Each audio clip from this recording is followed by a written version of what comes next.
अस्सलाम वालेकुम नाज़रीन, मैं मोहम्मद असलम हुसैन सियासत की खबरों में आप सबका इस्तकबाल करता हूँ। आज 23 जून 2023 है। इस्लामी कैलेंडर के हिसाब से आज 4 जिलहज्जा 1444 हिजरी है। पेश है आज की कुछ अहम खबरें। हिंदुस्तान के वज़ीर-ए-आज़म नरेंद्र मोदी और अमेरिकी सदर जो बाइडन ने बाहमी मुलाकात के बाद एक प्रेस कॉन्फ्रेंस से खिताब किया। वज़ीर-ए-आज़म से हिंदुस्तानी मुसलमानों के हुकूक़ के बारे में सवाल किया गया, जिसका जवाब देते हुए मोदी ने कहा कि हिंदुस्तान में किसी इम्तियाज़ के लिए कोई जगह नहीं है और मुल्क दस्तूर के मुताबिक चलाया जाता है। उन्होंने कहा कि जमहूरियत हमारे रगों में है। जो बाइडन ने कहा कि हम हर शहरी के वक़ार में यकीन रखते हैं। ये अमेरिका के डीएनए में है और मुझे हिंदुस्तान के डीएनए पर भी भरोसा है। वज़ीर-ए-आज़म मोदी ने कहा कि हमने अमेरिका के साथ मुआहदे किए हैं और खलाई ताउन में एक नई छलांग लगाई है। मोदी ने कहा, हिंदुस्तान में जो हकदार हैं इसको सब मिलता है। मजहब, ज़ात पात, इलाका, उम्र की कोई तफरीक नहीं होती है। हिंदुस्तान में किसी किस्म का कोई इम्तियाज़ नहीं है। हम जमहूरियत को जीते हैं। जमहूरियत हमारी रगों में है। नाज़रीन, मोदी के इस बयान पर आपकी क्या राय है? कमेंट के ज़रिए ज़रूर बताइएगा। क्या वाकई वज़ीर-ए-आज़म अमेरिका में सच बोल रहे हैं?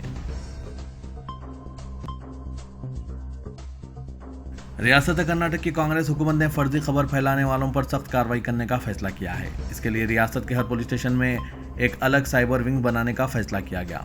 इसके अलावा रियासती हुकूमत फेसबुक, ट्विटर, गूगल और दीगर सोशल मीडिया प्लेटफॉर्म्स के नुमाइंदों के साथ मीटिंग भी करेगी। सिद्धारामैया हुकूमत में वज़ीर दाखिला डॉक्टर जी परमेश्वर ने इस ताल्लुक से कहा कि फेसबुक, ट्विटर, गूगल और दीगर सोशल मीडिया प्लेटफॉर्म के नुमाइंदों की एक मीटिंग जल्द ही बुलाई जाने वाली है, जिसमें इनसे मुतालबा किया जाएगा कि फर्जी खबरों को रोकने में हुकूमत से ताउन करें। मणिपुर में तकरीबन 2 माह से तशद्दुद जारी है, जिसमें 100 से ज़्यादा अफराद जाने गंवा चुके हैं और सैकड़ों अफराद बेघर हो चुके हैं। मुल्क के वज़ीर दाखिला भी तशद्दुद के हवाले से मणिपुर का दौरा कर चुके हैं, लेकिन हालात में बेहतरी नहीं आई।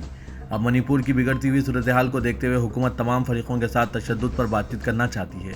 इसीलिए वज़ीर दाखिला अमित शाह ने मणिपुर तशद्दुद के सिलसिले में 24 जून को दिल्ली में ऑल पार्टी मीटिंग बुलाई है। इस मीटिंग की सदारत खुद अमित शाह करेंगे और इसका एजेंडा मणिपुर में हालात पुरअमन बनाने के सिलसिले में तमाम फरीकों से तबादला ख्याल होगा। हुकूमत की जानिब से कहा गया है कि चूँकि मणिपुर के हालात ख़राब हैं, इसलिए गौर करने के लिए ऑल पार्टी मीटिंग बहुत ज़रूरी है। लेकिन इस मामले में अपोजिशन पार्टियों ने सख्त एतराज़ किया है, क्योंकि जिस वक्त ये मीटिंग बुलाई गई है उस वक्त वज़ीर-ए-आज़म अमेरिका के दौरे पर हैं। ईद उल अज़हा बिल्कुल करीब है और कई रियासतों में मवेशी कारोबारी भगवा कारकुनों की शरपसंदी से परेशान हैं।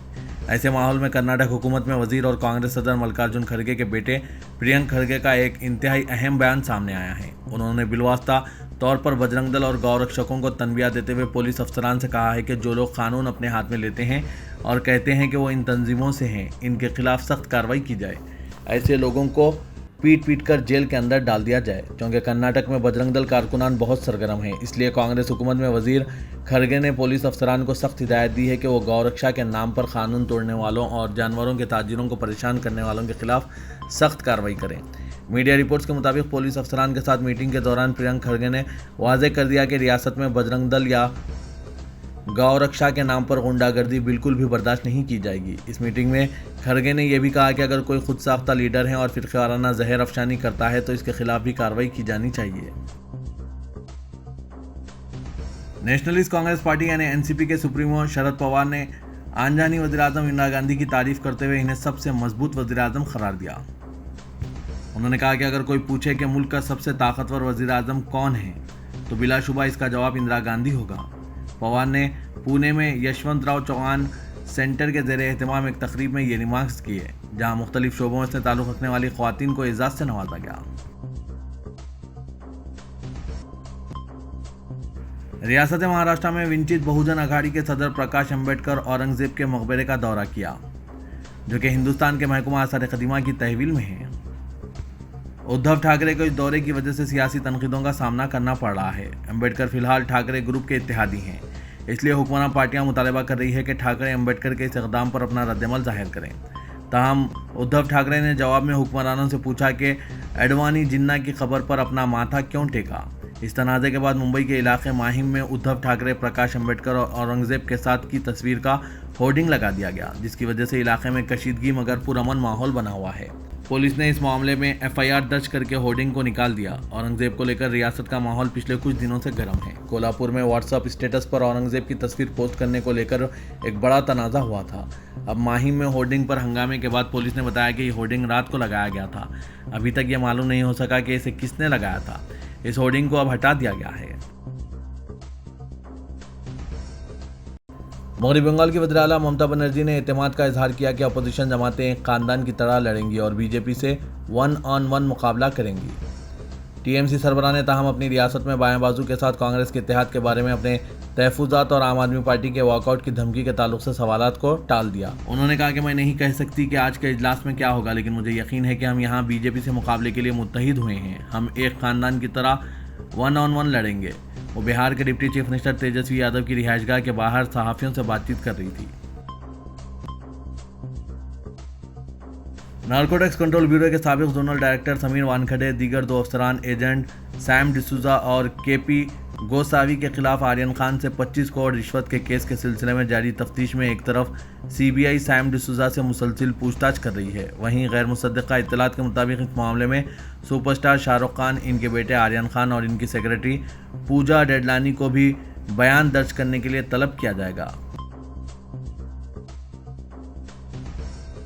आरएसएस सरबराह मोहन भगवत ने अपने एक बयान में कहा कि जो ममालिक हिंदुस्तान की तरक्की नहीं चाहते वो यहाँ मुआशरे को तकसीम करने की कोशिश कर रहे हैं। उन्होंने कहा कि राक्षसी ताकतें हिंदुस्तान की तरक्की की मुखालिफत करती हैं और दाखिली इंतशार को हवा देकर परेशानी पैदा करने पर तुली हुई हैं।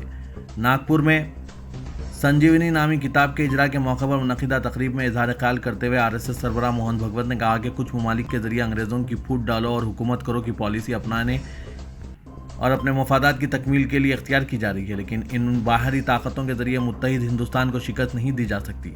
उन्होंने मजीद कहा कि तकसीम बंगाल के वक्त अंग्रेज़ों ने हिंदुओं और मुसलमानों को बांटने की कोशिश की थी, लेकिन वो बुरी तरह से नाकाम हुए, इसलिए कि उस वक्त लोग मुत्तहिद थे और इसके खिलाफ उन्होंने जंग की थी। लेकिन 1947 में अंग्रेज़ कामयाब हो गए और इसका नतीजा हमारे सामने है। आरएसएस सरबराह ने इस मौके पर हम आहंगी, खैर ख्वाही और बाहमी इत्तेहाद के साथ रहने की अहमियत पर भी जोर दिया।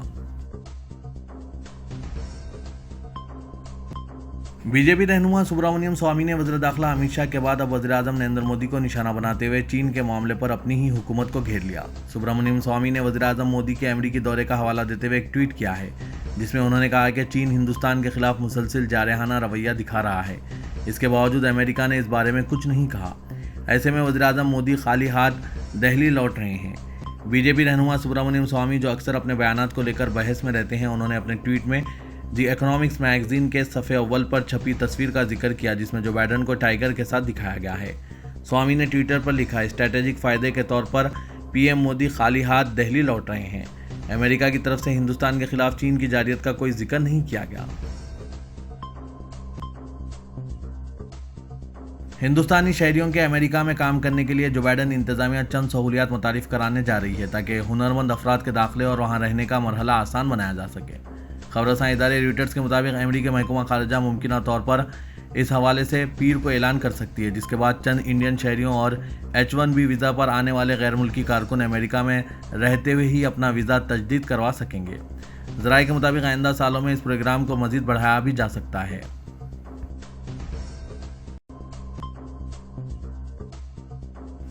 वज़ीर आला तेलंगाना के चंद्रशेखर राव ने ऐलान किया कि बीआरएस के दोबारा बरसर इख्तिदार आने पर मेट्रो ट्रेन को पठानचेरू तक तोसी दी जाएगी और काबीना के पहले इजलास में इस बारे में फैसला किया जाएगा।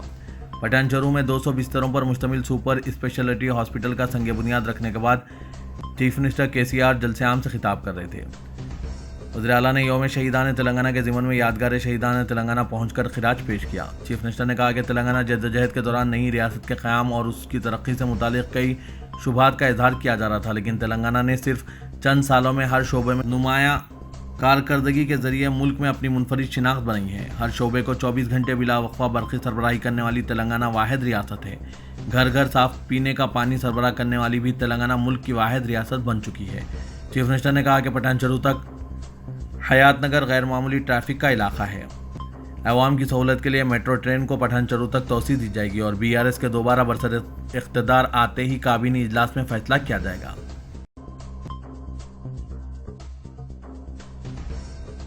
तेलंगाना में असेंबली इंतखाबात की तैयारियों का जायजा लेने के लिए 3 रोज़ा दौरे पर पहुंची इलेक्शन कमीशन की टीम ने आज से मुख्तलिफ सतह पर इजलासों के इनेकाद का आगाज़ कर दिया। इलेक्शन कमीशन की टीम ने चीफ इलेक्टोरल ऑफिसर विकास राज और स्पेशल पुलिस नोडल ऑफिसर के अलावा सीआरपीएफ के नोडल ऑफिसर के साथ इजलास मुनक्किद करते हुए असेंबली चुनाव के मौके पर सिक्योरिटी और दीगर इंतजाम का जायजा लिया। इलेक्शन कमीशन के वफ्द की क़यादत senior deputy election commissioner Dharmendra Sharma कर रहे हैं। इलेक्शन कमीशन की टीम ने तैयारियों के सिलसिले में लॉ इन्फोर्समेंट इंजीनियर से तजावीज़ तलब की है। उन्होंने narcotic control bureau, income tax department, excise department, state GST, enforcement directorate, central GST, state level bankers committee, director revenue intelligence, CISF और स्टेट कमर्शियल टैक्स डिपार्टमेंट के अहदेदारों के साथ इजलास मुनक्किद करते हुए इंतखाबी तैयारियों पर तबादला ख्याल किया।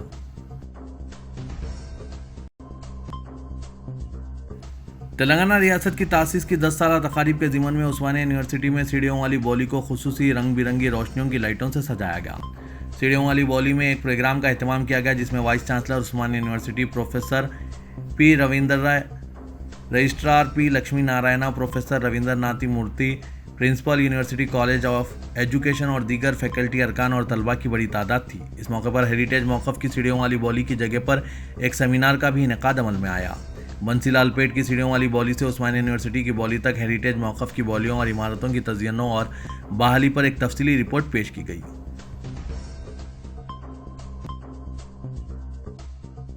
शहर हैदराबाद में सीसीटीवी कैमरों की तनसीब के प्रोजेक्ट के लिए खानगी कंपनी ने 1 करोड़ रुपए का अतिया पुलिस को दिया है। कंस्ट्रक्शन के शोबे से वाबस्ता केएनआर कंस्ट्रक्शन ने कंपनी के कॉरपोरेट समाजी जिम्मेदारी फंड के जरिए 1 करोड़ रुपए का अतिया पुलिस को दिया। कंपनी के जिम्मेदारों ने कमिश्नर पुलिस सीवी आनंद से मुलाकात करते हुए 1 करोड़ रुपए का चेक हवाले किया। इस मौके पर deputy commissioner police west zone जेएलडीओस भी मौजूद थे। कमिश्नर पुलिस हैदराबाद ने दूसरे सनतकारों और बिजनेसमैन से भी अपील की कि वो शहर में सिक्योरिटी में इजाफे के लिए बड़ी तादाद में कैमरों की तनसीब के लिए फंड्स देने के लिए आगे आएँ। रीजनल पासपोर्ट ऑफिस हैदराबाद के तहत अपॉइंटमेंट की दस्तियाबी की भारी तलब और तवील इंतजार के पेश नज़र मजीद 880 नॉर्मल अपॉइंटमेंट्स की इजराई का फैसला किया गया है।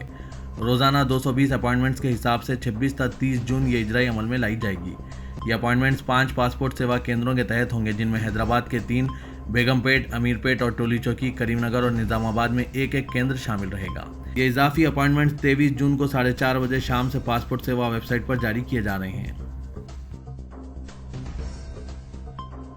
दोनों शहरों हैदराबाद व सिकंदराबाद के बोनाल त्यौहार 2023 का आगाज़ हुआ है। एक माह तवील इस त्यौहार की शुरुआत गोलकुंडा बोनाल से हुई जिसमें रियासत के 3 वज़रा टी श्रीनिवास यादव, इंदिरा किरण रेड्डी और महमूद अली ने शिरकत की। बोनाल त्यौहार के आगाज़ के पेश नज़र पुलिस कमिश्नर हैदराबाद सीवी आनंद ने आज तारीखी गोलकुंडा किला पहुंचकर इंतजाम का जायजा लिया। इस त्यौहार के तहत सिकंदराबाद महाकाली मंदिर और तारीखी लाल दरवाजे के अक्कानमा मादना महाकाली मंदिर में बोनाल का इनेकाद अमल में लाया जाएगा। अज़्म और इरादा हो तो अपनी सलाहियतों को मनवाने के लिए सरहदें रुकावट नहीं बनती। पुराने शहर हैदराबाद से ताल्लुक़ रखने वाली एक लड़की ने इस बात को साबित कर दिया जिसका ऑस्ट्रेलिया के सिडनी सुप्रीम कोर्ट में वकील की हैसियत से तकर्रुर हुआ है। दूध बोली हुसैनी अलम से ताल्लुक़ रखने वाली तहसीन कौसर ने अपनी सच्ची लगन, अज़्म और इरादे से नौजवान नस्ल के लिए एक मिसाल कायम कर दी और इस बात को भी साबित कर दिया कि तालीम के ज़रिए दुनिया के किसी भी हिस्से में अपना लोहा मनवाया जा सकता है। इब्तदाई तालीम, ग्रेजुएशन और क़ानून की तालीम शहर हैदराबाद से मुकम्मिल करने वाली तहसीन कौसर ने ऑस्ट्रेलियाई यूनिवर्सिटी से भी क़ानून की तालीम हासिल की और इस लड़की की सलाहियतों को देखते हुए सिडनी सुप्रीम कोर्ट ने इस लड़की को वकील की हैसियत से तकर्रुर किया है। रमज़ान के बाद बकरीद मुसलमानों का एक अहम त्यौहार है। मुसलमान हिंदुस्तान में ये ईद 29 जून को मनाने वाले हैं। इस मौके पर तेलंगाना के बीजेपी एमएलए मलून राजा सिंह ने director general police Anjani Kumar को एक खत लिखा है। दूसरी तरफ राजा सिंह ने तेलंगाना हुकूमत को भी खबरदार किया है। राजा सिंह ने कहा कि हमें ये बकरीद मनाने से कोई हर्ज नहीं है। बकरीद बकरियां और भेड़ें ज़ुबा करके मनाएं तो हमें कोई हर्ज नहीं है। मुल्क की सुप्रीम कोर्ट के हुक्म के मुताबिक गाय और बछड़े को ज़ुबा ना किया जाए और बछड़े को ज़ुबा होते हुए देखना कोई फ़ायदा नहीं। अब तक हुकूमत ने गाय और बछड़ों के तहफ़्फ़ुज़ के लिए कोई इक़दाम नहीं किए हैं। कम अज़ कम कहीं भी कोई चेक पोस्ट नहीं लगाया गया है। हालांकि शहर में कई जगह पर चेक पोस्ट लगाए गए हैं लेकिन राजा सिंह कहते हैं कि कहीं भी चेक पोस्ट नहीं लगाया गया है। राजा सिंह ने कहा कि अगर आप ऐसा नहीं कर सकते तो हमें बताएं, हम अपनी गायों और बछड़ों की हिफाजत के लिए मैदान में निकलेंगे। मैं सीएम केसीआर और डीजीपी से अपील कर रहा हूँ। राजा सिंह ने कहा कि फौरी एक्शन ले। हमारा मुतालबा है कि मजहबी तनाज़ात ना पैदा हों। अगर आपने एक्शन नहीं लिया तो हमारी टीमें मैदान में उतरेगी। इस मौके पर गोशा महल के एमएलए राज सिंह ने एक वीडियो भी जारी किया। हालांकि शहर हैदराबाद में कहीं भी गाय और बछड़े को जुबान नहीं किया जाता और ना ही इसे फरोख्त किया जा रहा है। बाज़ाब्ता रसीद के साथ बड़े जानवर को पुलिस की तलाशी के बाद शहर में लाया जा रहा है। फिर भी भगवा जमात की जानिब से इस तरह के इल्जामात लगाकर शरपसंदी की जाती रही है।